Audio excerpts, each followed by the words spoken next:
একদিন জনতার মধ্যে সবচেয়ে সহজ সরল মানুষ আমাদের দেশের রাজনীতি বিমুখ বুদ্ধিজীবীদের দাঁড় করাবেন প্রশ্নের মুখোমুখি। তাদের জিজ্ঞেস করা হবে, কি করেছিল তারা যখন তাদের জাতি মরে যাচ্ছিল ধীরে ধীরে ধুঁকে ধুঁকে ক্ষুদ্র ও একাকী আগুনের এক মোলায়েম শিখার মতো। কেউই তাদের ঝকঝকে পোশাক নিয়ে মধ্যাহ্ন ভোজের পর তাদের নাক ডাকা ঘুম নিয়ে কেউই জানতে চাইবে না কিছু।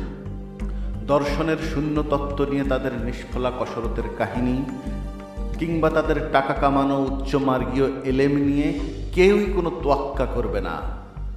তাদের প্রশ্ন করা হবে না গ্রিক পুরাণ তত্ত্বে তাদের জ্ঞানের বাহাদুরি নিয়ে, অথবা তাদের আত্মধিক্কার নিয়ে যখন তাদের মধ্যে কেউ কেউ বরণ করতে থাকে কাপুরুষের মৃত্যু। না, সম্পূর্ণ মিথ্যার ছায়ায় জন্ম নেওয়া তাদের উদ্ভট যুক্তি নিয়ে কারুর কোনো আগ্রহ থাকবে না। সেই দিন সহজ সরল মানুষেরা আসবেন তারা যাদের কোনো জায়গা ছিল না রাজনীতি বিমুখ উদাসীন বুদ্ধিজীবীদের কেতাবে আর কবিতায়।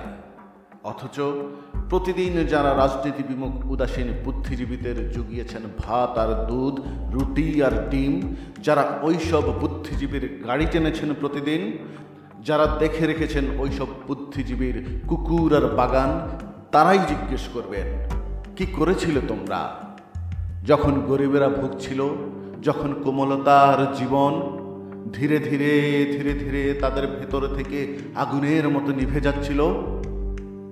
আমার সুন্দর দেশের রাজনীতি বিমুখ বুদ্ধিজীবীর পাল, তোমাদের কোনো জবাব থাকবে না।